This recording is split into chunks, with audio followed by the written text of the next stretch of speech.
Nickelodeon.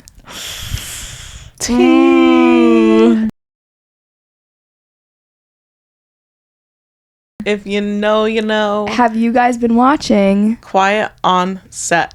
Yeah. I sick. have. It is disturbing. Yeah. It's uncomfortable. It's horrible. Really horrible. It's really weird how the underlying tone of the shows were all inappropriate. I mean, even watching them at that point, I remember looking back, not even looking back, in the moment thinking, this is a little weird. Yeah. What is the point of this, Yeah. I remember all the foot scenes being like, why are they doing that? Yeah. The drawing on the toes was weird. There was so much foot like stuff. the smiley faces on the toes. Oh, yeah. When they went back and they were showing when Kat, was she Kat on Victorious? Mm-hmm. Mm-hmm. When she had her segments in her room. That is crazy. That was watching that back. I don't remember that at all, but seeing that and knowing that that actually aired and that I did probably see that, that's crazy. Why was she doing that to a potato? And then the off-camera noises. Mm-hmm. Why? It's just so sad. And everything with the Amanda show and like how he would have all those folders of things of her doing like just so sad. And I love Amanda Bynes and I hope she's okay. I wish there was more information on that because it's really sad. Go on TikTok because I've been down rabbit holes. I have seen so much Amanda stuff. Like part of it I don't even want to say on here because it's really dark and twisted, but just go find it. Mm-hmm. I really hope she's okay. Apparently, I think she's out of her conservatorship. Yeah. Oh, really? I think. I saw that either too. that or she's getting a job for herself to get her own money. She wants to be a nail tech. Mm-hmm. She's so cute. I love her. But the one story that creeps me, I mean, they're all terrible, but the Brandy story about how she was talking to that acting coach, like the younger guy, and he started emailing her back and forth. And then the mom was like, oh, I didn't call the cops. Come on, babe. Why, like, I would call the cops. But her explanation of worrying about the child's future and acting and stuff like that, it's just sad. But think about the power dynamics they were talking about the whole time. You have to understand, like, even the family to an extent definitely got manipulated when they were going through it. Yeah, but Brandy's mom was like, I didn't want to seem like a bad mom. Or she didn't want to look like a bad mom to the cops. Like, this is your daughter's life at stake. Yeah. I don't know. You can't Her story defend that rubbed one. me the You gotta wrong way. protect your kid. You have to protect your kid. I can't imagine letting that just go If you don't protect your kid, unmentioned. who will? Yeah. No one else would. Yeah.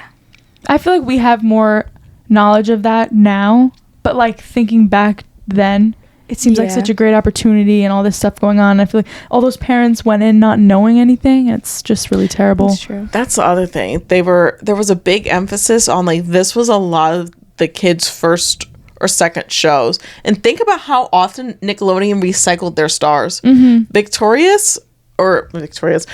Justice was on Zoe 101 and then got her own show, which they did the same thing for Sam via iCarly. She got her own show with Kat that was on Victorious, Drake and Josh. Megan came from Drake and Josh and then turned into iCarly. Like, think about how often the kids actually were recycled. Like, they didn't. Yeah. You got them in young and then you just held on to them until they like aged out of it, basically. Mm-hmm. I have some notes from watching it, and I thought this was very interesting. I never considered this, how they were saying how Nickelodeon created a mini Hollywood culture. I thought that was interesting too. Right? I didn't even consider that because they were saying, these are comparisons, all that was a kid's version of SNL. Kids' Choice Awards were the kids' Oscars. Mm-hmm. And then they were talking about how iCarly was so successful because it was at the point, and I think this is interesting for us, how it was when YouTube was really popular and web shows and kind of bringing in that connection of putting your personal things online. And that's just crazy because iCarly felt real. It did feel that way. And it was funny because I remember the website being active when iCarly was starting. Yep. They really made... iCarly definitely blurred the reality. Yeah. Or the line between fiction and reality for kids. Mm-hmm. Especially... There's some kids, like... I'll use Big Time Rush as an example. There's some kids that were watching Big Time Rush that didn't realize that they were just people that auditioned for that part and got it in the show. And the fact that they were also then a real band in life, some people thought that the show was about their life. Wow. And that they were actually four best friends from Michigan. So that just goes to show like how young some of the audience really is, that they can't tell the difference. Yeah. So a show like iCarly, like they probably thought that that was real for a minute. I'll say this, some people online are like now demanding that other people from Nickelodeon speak up and talk about it, like Ariana Grande, for example. If people don't want to relive the trauma that they may or may not have gone through publicly, we, the public, have no right to force them to do that. If we provide a safe enough space for them that they feel comfortable and ready to share their truth about probably some of the worst days of their life, sure, we'll gladly listen. But forcing them to do that is so cruel. Would you ever just walk up to a random stranger and ask them to tell you about the most traumatic day of their life? No. Parasocial relationships, people thinking Yeah. that celebrities owe them things and they need to know all their information. Yeah. For as much of a crazy fangirl as I am, I will never be someone that supports people speaking about things that they clearly do not want to speak about. They will share whatever they want to share with you when they're ready to share, and you have to take that, and that's that. That's all they're giving you. But there's also celebrities that took the hush money from Dan Schneider, and they don't deserve my respect. Yeah, but They we don't, like, until a list comes out of, like, hush money people, we can't tell if people aren't speaking up because of hush money or if because they don't want to. Yeah, I think there's a fine line, though. Because since they're strangers that we don't know, you can't have this respect that you're not going to beg them for, you know what I mean? Like, there's a duality of it. It's not that you will beg their personal trauma to be shared, but it's also, you went through this, and did you take the hush money, or do you care about the people you work with, you know? Do you care about the environment that you're creating for the future? That is so bad. I just try to imagine if I were in that situation. At the same time, it's like, what if you are the one that's supporting your parents and you're the child, and then they're telling you have to do it? Yeah, but you're still a child. Yeah. Right? Like, your parents should not, if they were smart, they wouldn't rely on you. Yeah. They would have a backup to, what were they doing before you were born? Right? Like, but that's the thing. Oh, okay. So when I was telling my mom about, I wish I was a child actor, her friend was there talking about this and how one of her friends, her kids did that, and it was so time consuming that they literally had no choice but to like give up what they were doing because you're traveling every single day to do these auditions and all that. Yeah, a parent has to be on set if you're on set. And if you're filming for, I don't know what the cutoff is, but it sounded like they were taking advantage of these kids' times too, and not respecting child labor laws. yeah. But if you're the provider for the family and you're 10, like, how could you not say no? And if you're the parent and you can't work all day because you have to be here, like, how could you not be like, you know what, an extra 30 minutes will give us like dinner on the table? Like, it gets to like that kind of point too, where it's just not a good situation. Yeah. And they're taking advantage of people within those situations too. Like, they also very clearly know the child laws and that they're not respecting them. No, the industry is completely at fault. It's not the family's fault at all. They're just kind of, they get the shit end of the stick too with it. Because I think it's terrible how all the employees didn't even say anything. Like, you're a grown adult and you're seeing this happen to children. Yeah, like, quit and go report that to the police, to the FBI, whoever you need to. The like, whole I'm thing sorry, what? With Dan making the two female writers split their salary. Oh my God. I was like, are you kidding me? How did he have so many people wrapped around his finger? Because he was making them so much money. That's so insane. And they had these reputable jobs at Nickelodeon because of it, and they didn't want to sacrifice it.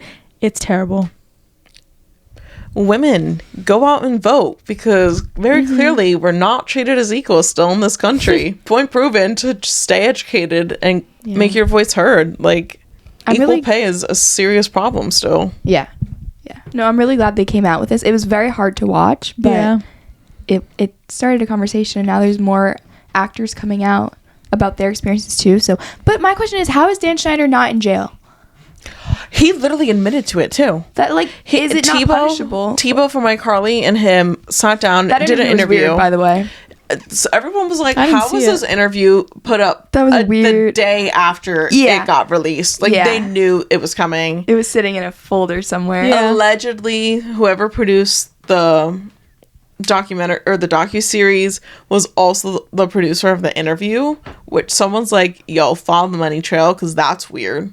That makes no sense. That makes no sense. I don't know how true that is, but I was also curious, you know how they would have the black screens with a quote and it was talking about Dan Schneider's statements. When did they do those? What did he know Oh, about yeah. the docuseries? Yeah, you're Like, right. I'm curious about that too, because Mm-hmm. it would say he denied it, but when did he deny it? Yeah. Yeah. Who When asked did you him? tell him about it? Yeah. yeah. No, that whole thing is just so. I just can't believe Dan is like alive. You know? And not in jail after Yeah, How admitting about to the it. vocal walking coach and free. the other guy? It's just Yeah. like the punishments. Yeah, We're non-existent. non-existent. A lot of people have been like, okay, season 2 better come after Disney. I wonder if it was the same. Did Disney have like a head honcho guy like Schneider that did like all of the shows? Only one that I can think of, but I also don't get bad vibes from him, Kenny Ortega. No, Kenny Ortega would never. Like, he directed all the High School Musicals. Are you? If He anything would bad happened never. on that set, I'm actually going out and rioting. He would never. That's what I'm saying. Like, who are they gonna come after in Disney? Kenny Ortega, my king. I don't know. We're all in this together. I just feel like Disney's vibe is so different than Nickelodeon's vibe. I would agree. So hopefully there's nothing bad about Disney, but Yeah.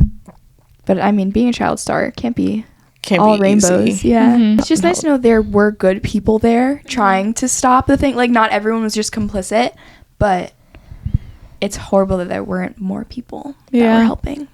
It's so hard when you're in it. Like, I can't imagine what that Jerry would happen. Trainer did it in a fine line manner, because there's one video that I saw that he was like, "Let us go home, Dan," but he says it in a joking kind of manner, but you can tell that the undertone was very Yeah, serious. Very much not a joke. Yeah. Yeah, like I feel like it was 11 o'clock when he screamed that. And also the difference between him being a man, because if it were a woman, she would probably be fired. Or he'd say, eat 10 hot dogs or I'm firing you. Like, Yeah. the things that he would do to the workers. god, I'm totally forgetting about that. Feminist nerve Like, I in just me, and I can't got believe triggered. I Men was like, like, "Are you this kidding me?" exist and they're in power and the women do it. You know? But I mean, there's no HR. The HR is probably another guy. Mm-hmm. And then when the women would get fired and he would hire a guy less qualified for more money. Classic. Like, are you kidding? You want a good show, right? Yeah. Like, how are you hiring a nobody guy? Just because he's a guy. Mm-hmm. Well, you can't forget that he didn't think women were funny, so he'd rather have an underqualified guy than a funny woman, because it's going to threaten him and his confidence and him as a man. Yeah. It says more about him as a person, and Oh, yeah. like, And he's married. better be getting divorced soon, honey girl. What are you doing? No, his wife is like a trad wife. She There's no way does she is cooking not. content. Yeah, everyone knows. Everyone's complicit. You don't marry a man like that. Also, is that his same wife the whole time? Like, when he wanted Amanda Bynes to move in, the mom had to know something was up. Yeah, this whole thing is just so heartbreaking. So horrible. It's not an easy watch. I definitely couldn't just sit down and watch it. It was like, okay, watch one, Yeah. wait a little bit, wait a day or two, go back and watch the next one, process that, wait a little bit, go back. You can't just sit down and watch it, especially if you are very emotionally invested or attached to these shows. It's gonna shatter your childhood. You can't not see it the same, you know? But I do think everyone should watch it. Yeah. If you don't want to watch it, just read about it. There's tons of articles about it if you don't have the time or anything. But We need to do Learn. better for our future child Yeah. stars, or even the child stars that we have right now. We have to do better. yeah, because even there's like Henry Danger Tea, and that was past our, like, that's kids younger than us grew up watching Henry Danger. Apparently that set was also bad. We have to do better. Yeah. Well, Sorry to end on that Yeah, I sort mean, of note. But Nickelodeon is out for a reason, okay? It's bad, right? yeah. It's such Sorry. a shame. Love all those shows. Let us know your thoughts if you watched the documentary. Oh, and yeah, keep the conversation going. God, it's so sad, guys. I know, it's really terrible. Sorry. Well, this is always my favorite episode of the month. So if you have any ins or outs, please write into our submission form. It'll be everywhere. Wherever you're seeing this, there's a link. So submit it anonymously, and we can react next week to your ins and outs for April. On that note. Sorry. Watch us on YouTube. Listen to us on Apple Podcasts and Spotify. And we'll see you next week, neighbor. See ya. Bye, neighbor. Bye.